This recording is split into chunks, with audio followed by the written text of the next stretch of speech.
আজ দুটো টিম, দুটো ক্লাব, দুটো টিমের ২২ জন প্লেয়ারের থেকেও বড় কথা যে দুজন কোচের লড়াই। এবং দুজন এমন কোচ, দুজন স্প্যানিশ ট্যাকটিশিয়ান।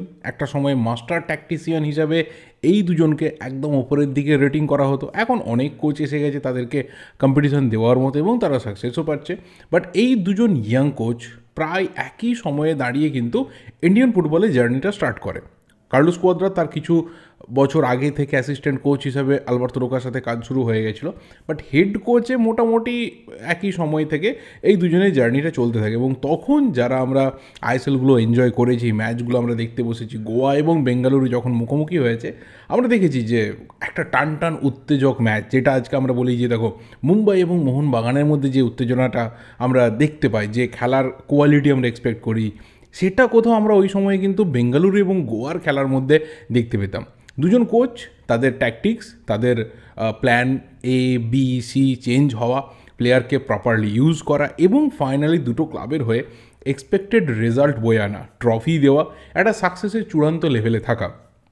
সেখান থেকে দাঁড়িয়ে কার্লোস কুয়াদ্রাতের একটা ডাউনফল হয়েছিল এবং আবারও ইস্টবেঙ্গলে ফিরে এসেও যে তার জার্নিটা খুব ভালো লেভেলে আইএসএলে চলছে বলা যাবে না। কিন্তু সের্জিও লোবেরা, তার চলে যাওয়াটা যেমন ড্রামাটিক ছিল, তার ফিরে আসাটা ততটাই ড্রামাটিক। এবং তার যে জার্নি আপাতত ওড়িশা এফসির সাথে, সেটা কিন্তু যথেষ্ট ভালো যাচ্ছে। লাস্ট 5টা ম্যাচের মধ্যে 4টে ম্যাচে কিন্তু আইএসএলে তারা জিতেছে। তো এটা কোথাও একটা ভালো মোমেন্টাম এবং তাদের টিম আপাতত যা ছন্দে যাচ্ছে, পুরো টুর্নামেন্ট শেষের পর সম্ভবত 1, 2, 3 এই 3টে পজিশনের মধ্যে কোথাও একটা তারা শেষ করতে পারে বলেই কিন্তু ম্যাক্সিমাম অ্যানালিস্ট বা ফুটবল পণ্ডিতরা মনে করছে। অবশ্যই পুরো ম্যাচের যা প্রি ম্যাচ অ্যানালিসিস রয়েছে করার চেষ্টা করবে এবং অবশ্যই দুটো টিমের বেস্ট 11 কী নামতে পারে আজকের এই হাই ভোল্টেজ ম্যাচে অবশ্যই কথা বলবো।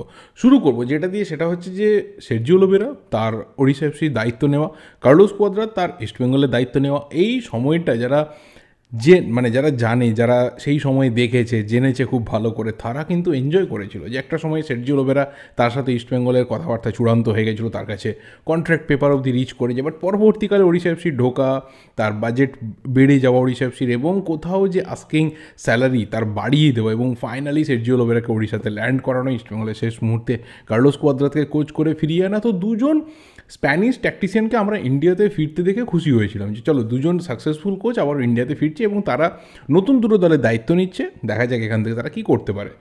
একদিকে তাকালে দেখা যাবে যে ইস্টবেঙ্গলের দায়িত্ব নিয়ে কার্লোস কুয়াদ্রা যে সমস্ত প্লেয়ারকে তিনি হাতে পেয়েছেন, সাধ্যমতো তিনি সেরকম চেষ্টা করছেন। হয়তো আরও বেটার রেজাল্ট এক্সপেকটেশন ছিল এবারে, বাট হয়নি।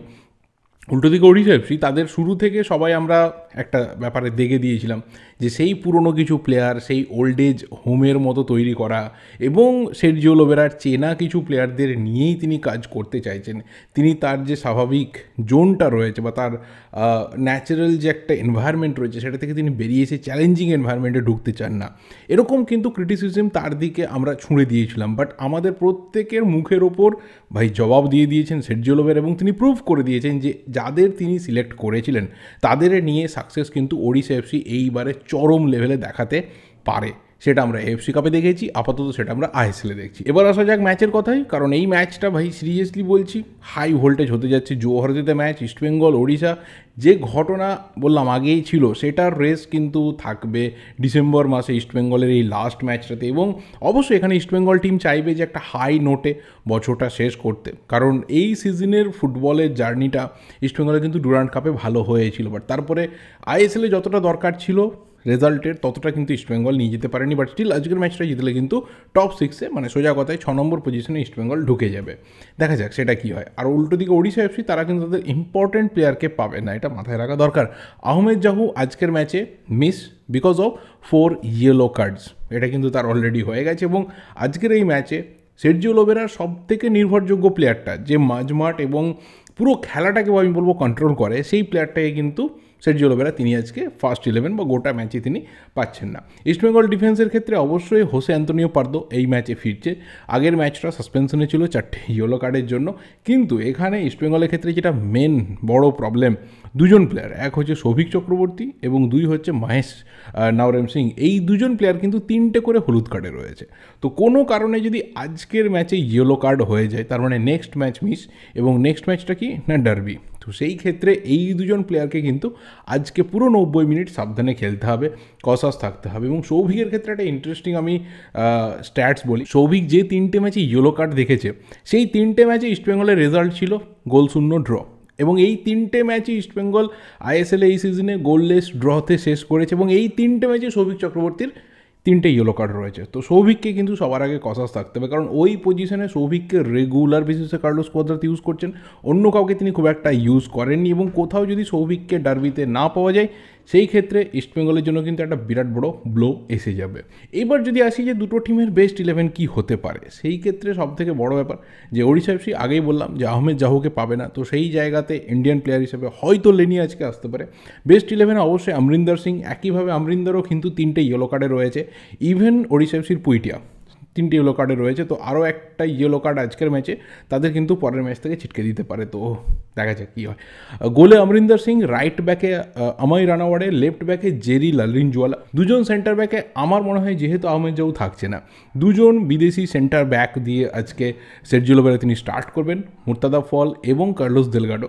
ডিফেন্সিভ মিডফিল্ডে পুইতিয়ার আজকে সঙ্গী হতে পারে লেনি রড্রিক্স, সেই ক্ষেত্রে অ্যাটাকিং মিডফিল্ডে আমরা হয়তো সাই গডার্ডকে শুরু থেকে দেখতে পারি, অথবা এই পজিশনটা একটু অ্যাটাকিং মিডফিল্ডারের রোলে আমরা দিয়েগো মরিসিওকে দেখতে পাই, কারণ দিয়েগো মরিসিও কিন্তু এই ম্যাচে ফিরছে। তার রেড কার্ডের যে সাসপেনশন ছিল মোহনবাগানের বিরুদ্ধে, সেই শেষ মুহূর্তের ঝামেলা, সেখান থেকে রেড কার্ড, সেই সাসপেনশন কাটিয়ে কিন্তু মরিসিও ফিরছে। তো মরিসিওকে আমরা এই জোনটাতে দেখতে পারি, কিছুটা উইথড্রল, কিছুটা নাম্বার 10, এবং প্রয়োজন মাফিক ডাবল সেন্টার ফরওয়ার্ডে রয় কৃষ্ণার সঙ্গী হওয়া। 3জন ফরওয়ার্ডে অবশ্যই জেরি মাওমিং থাঙ্কা, আইজাক এবং অবশ্যই রয় কৃষ্ণা। আমি এরকম একটা ফরমেশন, এরকম একটা লাইন আপ শুরু থেকে এক্সপেক্ট করছি ওড়িশা এফসির ক্ষেত্রে। আর যদি ইস্টবেঙ্গলের কথা বলি তাহলে সেই ক্ষেত্রে কোনো চোট আঘাত বা অন্য কোনো সমস্যাতে কোনো প্লেয়ারের অফ হওয়ার আজকে খবর নেই। তো গত ম্যাচের যেটা 11 ছিল মুম্বাই সিটি এফসির বিরুদ্ধে, যে টিমটা মুম্বাইয়ের মতো হার্ড একটা টিমকে তাদের ঘরের মাঠে আলট্রা ডিফেন্সিভ ফুটবল খেলে গোললেস ড্রতে তাদেরকে থামাতে সক্ষম হয়েছিল, সেটা কোথাও আবারও এই ম্যাচে সেই 11টা হয়তো কার্লোস কোয়াদ্রাত রিপিট করতে পারেন। সেই ক্ষেত্রে গোলে প্রভসুকান সিং গিল আউটস্ট্যান্ডিং পারফরমেন্স করেছিল, রাইট ব্যাকে নিশু একইভাবে অসাধারণ একটা ম্যাচ খেলেছিল, ম্যাক্সিমাম নো ননসেন্স ক্লিয়ারেন্স ছিল, বাট যে কটা ভুলভ্রান্তি হয়েছিল সেই ভুলভ্রান্তিগুলো নিশু কুমার আরও কম করলে হয়তো টিমের ভালো হবে। লেফট ব্যাকে মন্দার রাও দেশাই, ডাবল সেন্টার ব্যাকে অবশ্যই হিজাজি মেহেরের সাথে লালচুং নুঙ্গা, ডিফেন্সিভ মিডফিল্ডে অবশ্যই সৌভিক চক্রবর্তী এবং সাউল ক্রেসপো, একটু অ্যাটাকিংয়ে এবং যখন ডিফেন্সের টিম নামবে একটু সেন্ট্রাল মিডফিল্ড রোলে বোরহা হেরেরা। এই প্লেয়ারটা কিন্তু প্রচণ্ড ওয়ার্কলোড নিচ্ছে, বাট যে রিদিমটা আমরা নর্থ ইস্টের বিরুদ্ধে দেখেছিলাম সেটা লাস্ট দুটো ম্যাচে আমরা দেখিনি। 3জন ফরওয়ার্ডে অবশ্যই বিষ্ণু, মাহেশ এবং ক্লেটন। আমি আবারও বলছি এই ম্যাচে আনচেঞ্জড 11-এ শুরু থেকে বিষ্ণুকে দেখতে চাইছি, কারণ শুরু থেকে এই প্লেয়ারটা ছটপটানি এবং যেভাবে বল নিয়ে ওর যাওয়া বা বলের ওপর যে কন্ট্রোলটা বা কনফিডেন্সটা সেটা যথেষ্ট ভালো লাগছে, এবং কোচ ওর ওপর ভরসা দেখাচ্ছে। নন্দার মতো প্লেয়ারকে সেকেন্ড হাফে নিয়ে আসার জন্য বিষ্ণুকে কিন্তু রেগুলার গেম টাইম দিচ্ছে, দ্যাটস ভেরি মাচ গুড। এইভাবে প্রত্যেকটা টিমকে 12টা আইএসএল টিম এবং যত আই লিগ টিম রয়েছে ইয়াং প্লেয়ারদের উপর ভরসা রাখতে হবে, তাদেরকে কিন্তু অ্যাভেলেবেল গেম টাইম দিতে হবে, যাতে তারা পরবর্তীতে যখন টিমের ক্রাইসিস সিচুয়েশন আসবে তখন যেন ইজিলি টিমের সাথে মানিয়ে নিতে পারে। আদারওয়াইজ যখন খুব বড় প্রবলেম আসবে এবং নতুন প্লেয়ার এসে টিমে ঢুকবে তখন কিন্তু তারা সেই জায়গাতে অ্যাকাস্টমড নাও হতে পারে। তো দেখা যাক, এটা আমার পছন্দের দুটো টিমের বেস্ট লাইন আপ। এবার তোমাদের কি লাইন আপ পছন্দের রয়েছে অবশ্যই তোমরা কমেন্ট করে জানিও। ম্যাচের কি প্রেডিকশন তোমরা করছো অবশ্যই জানিও। ভিডিওটা ভালো লাগলে লাইক করো, শেয়ার করো, দেখা হবে পরের ভিডিওতে। Till then subscribe the channel, ফেসবুকে থাকলে অবশ্যই ফলো করে দিও। Thank you and good bye.